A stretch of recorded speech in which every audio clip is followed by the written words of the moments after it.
গোসল শেষে জোনাকি ওয়াশরুম থেকে বের হতেই পেছন থেকে একটা হাত জোনাকির কাঁধের উপর পড়তেই জোনাকি চমকে উঠল। পেছনে তাকাতেই চোখ বড় বড় হয়ে গেল। জোনাকির সামনে দাঁড়িয়ে মুচকি মুচকি হাসছে তার হাজবেন্ড বাবুর বন্ধু অপু। এখনো জোনাকির কাঁধের উপর অপুর হাত। জোনাকি একটু দূরে সরে দাঁড়িয়ে বলল, এসব কি করছেন ভাই? রহস্যময় একটা হাসি দিয়ে অপু বলল, ভাবি আমার মনে হচ্ছে আপনার কাঁধে খুব ব্যথা, বেডরুমে চলুন একটু মেসেজ করে দেই। আপনি এভাবে আমার বাসার মধ্যে প্রবেশ করেছেন কেন? দরজাটা খোলা ছিল, টুপ করে ঢুকে পড়েছি। এখন চলে যান, আমার কাঁধে কোনো ব্যথা নেই। কাঁধে ব্যথা নেই বুঝলাম, কিন্তু সারা শরীরে তো ব্যথা আছে। আসুন সারা শরীরে না হয় মেসেজ করে দেই। আমার কোথাও কোনো ব্যথা নেই, আপনি আবার আসতে পারেন। ভাবি বাবু ব্যবসার কাজে ঢাকায় যাবার আগে আপনার খেয়াল রাখতে বলেছেন। এখন আমি যদি আপনার খেয়াল না রাখি আমার বন্ধুর সাথে বেইমানি করা হবে না? আমার দিকে আপনি কুনজরে তাকাচ্ছেন, সেটা কি বন্ধুর সাথে বেইমানি হচ্ছে না? ভাবি সব কথায় লজিক চলে না, আপনি আনলজিক কথা বলে আবার লজিক খুঁজছেন। বলেই জোনাকি বেডরুমের ভেতরে চলে গেল। অপু আবার রহস্যময় একটা হাসি দিয়ে জোনাকির পিছু নিল। বেডরুমের ভেতরে ঢুকতেই অপু আবারও হাত বাড়িয়ে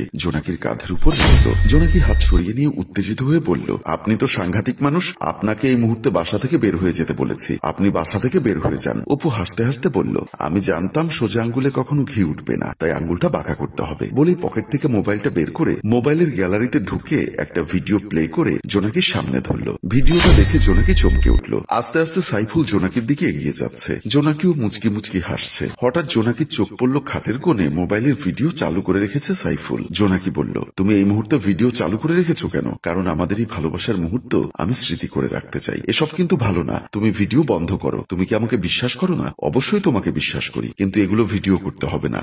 তুমি ভয় পাচ্ছ কেন? ভিডিও করব, 2-1 দিন দেখার পর ডিলিট করে দিব। না, আমার ভয় করছে। তুমি এগুলো ডিলিট করবে, যদি কেউ কখনো দেখে ফেলে তাহলে মান সম্মান থাকবে না। সাইফুল মুখটা মলিন করে বলল, আচ্ছা ঠিক আছে, ভিডিও বন্ধ করছি। বলেই সাইফুল হাত বাড়িয়ে মোবাইলটা হাতে নিয়ে ভিডিও বন্ধ করে আবার কামনার চোখে জোনাকির দিকে তাকিয়ে আস্তে আস্তে জোনাকির দিকে আসতে লাগলো। জোনাকির বাহুতে হাত দিয়ে দুজনে বিছানার উপর শুয়ে পড়ল। অপু আবার রহস্যময় একটা হাসি দিল। জোনাকি আমতা আমতা করে বলল, এই ভিডিও আপনি কোথায় পেয়েছেন? আহা ভাবি, আপনি তো ঘামছেন, টিস্যু দিয়ে ঘামটা একটু মুছে দেই। আমার ঘাম মুছতে হবে না, আপনি সত্যি করে বলুন, এই ভিডিও কি আপনাকে সাইফুল দিয়েছে? কে দিয়েছে সেটা বড় কথা না, কিন্তু এই ভিডিও যদি সারা দেশের মানুষ দেখে আপনার কি মান সম্মান থাকবে? প্লিজ এই ভিডিও ডিলিট করুন। ভাবি এই ভিডিওতে আপনার ফেসটা ভালো করে দেখা যাচ্ছে, কিন্তু সাইফুলের চেহারাটা দেখা যাচ্ছে না। আমি যদি এই ভিডিওটা ইন্টারনেটে ছেড়ে দেই তাহলে কি জিনিসটা ভালো দেখা যাবে? জোনাকি কাঁদো কাঁদো কণ্ঠে বলল, প্লিজ আপনি আমার ক্ষতি করবেন না। অপু খপাত করে জোনাকির হাতটি ধরে বলল, তাহলে বিছানায় চলুন, আমার খায়েশ পূরণ করে দিন। অসম্ভব, এটা কোনোদিনও সম্ভব না। অদ্ভুত কথা, কেন সম্ভব না? কারণ আমি একজনের আমানত, আর সেই মানুষটা হচ্ছে আপনার বন্ধু।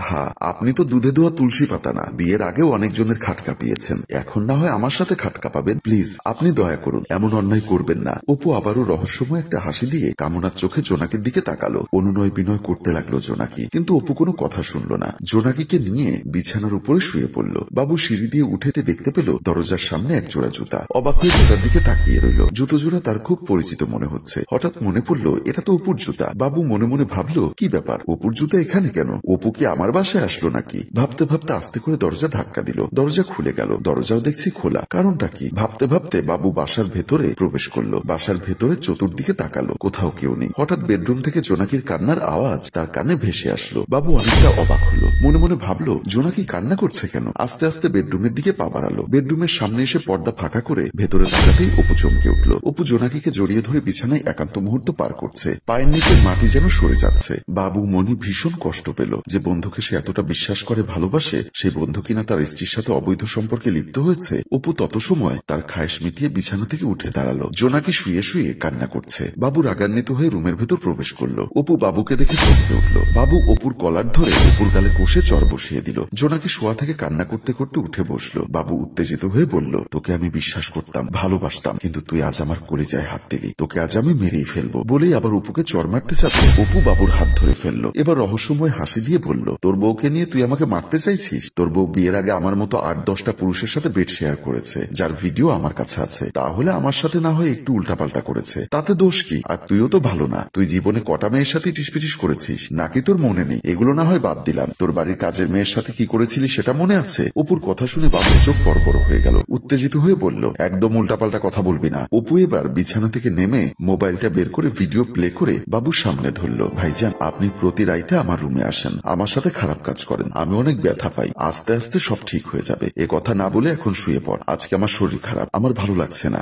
আপনি আপনার রুমে যান। এমনটা করিস না তো, বাইরে বৃষ্টি হচ্ছে, আমার মন তো তোকে চাইছে, আমাকে আজকে তুই বাধা দিস না, চল শুয়ে পড়ি। আমি তো বললাম আমার শরীরটা খারাপ লাগছে, তোকে আমি টাকা দিই না? প্রতি রাতে তোর কাছে আসি, 2000 টাকা করে দিই, যে টাকা দিয়ে তুই তোর ছোট ভাইয়ের চিকিৎসা করিস। আজকে কি তোর টাকা লাগবে না, নাকি নতুন কোনো নাগুদ ধরেছিস? এমন কথা বলবেন না ভাইজান, আপনি টাকা দেন ঠিক আছে, কিন্তু এই দেহটা আপনি ছাড়া আর কেউ কোনোদিন স্পর্শ করেনি। আপনার যা মন চায় করেন, আমি আর আপনারে বাধা দেব না। বাবু খুশি হয়ে গেল, তানিশাকে জড়িয়ে ধরে বিছানায় শুয়ে পড়ল। বাবুর চোখ বড় বড় হয়ে গেল, জানতে চাইল এই ভিডিও কোথায় পেয়েছিস? আরে গোপনে আমি এই ভিডিও করেছি। তুই এত বড় খারাপ, আমার বন্ধু হয়ে তুই এত বড় জঘন্য কাজ করতে পারলি? বাবু তুই কি ভালো? তুই যদি দুধে ধোয়া তুলসী পাতা হতি তাহলে বুঝতাম, মেনে নিতাম আমি খারাপ, কিন্তু তুই খারাপ, আমি খারাপ, আর তোর বউ জোনাকিও খারাপ। এখন কি করবি? বাবুর মাথা নিচু হয়ে গেল, কিন্তু রাগে সারা শরীরের রক্ত টকবক করে ফুটছে। না পারছে অপুকে কিছু বলতে, না পারছে জোনাকিকে কিছু বলতে। অপু আবারও হাসতে হাসতে বলল, আজকের ঘটনা এখানেই ধামাচাপা দিয়ে দে, ভুলে যা, তুই যা দেখেছিস সব ভুল, আর শুধু এটাই মনে কর। আর যে গোপন ভিডিওটা তুই করেছিস 1 বছর, 5 বছর, 10 বছর পর হলেও সেটা তোর জন্য কাল হয়ে দাঁড়াতে পারে, যেমনটা তোর বেলায় হয়েছে আর তোর স্ত্রী জোনাকির বেলায় হয়েছে। আর হয়েছে বলেই তো আমি মধুপান করতে পেরেছি, তোদের সর্বনাশ হলেও আমার পৌষ মাস। বলেই হাসতে হাসতে অপু রুম থেকে বের হয়ে গেল। জোনাকি তখনও বিছানার উপর বসে কান্না করছে। বাবু মনে মনে ভাবছে, ওই জানোয়ার যা বলল তাই ঠিক। প্রিয় ভিউয়ার্স, আপনাদের কি মনে হয় অপু যে কথাটি বলেছে তা কি ঠিক? অতীতে এমন কোনো পাপ করা উচিত না যে পাপ ভবিষ্যতে আপনাকে কষ্ট দিবে, বর্তমানটাকে অশান্তিতে ভরে দিবে। অবৈধ সম্পর্কে লিপ্ত হওয়া যেমন পাপ, আবার গোপন ভিডিও করে মোবাইলে রেখে দিলে তা যে হিতে বিপরীত হতে পারে, তার বড় উদাহরণ হচ্ছে আজকের এই গল্পটি। গল্পটি ভালো লাগলে লাইক, কমেন্ট ও শেয়ার করুন। গল্পটির রচনা ফেরদৌস অপু, পরিচালনায় মোশাররফ হোসেন মৃদুল। ধন্যবাদ।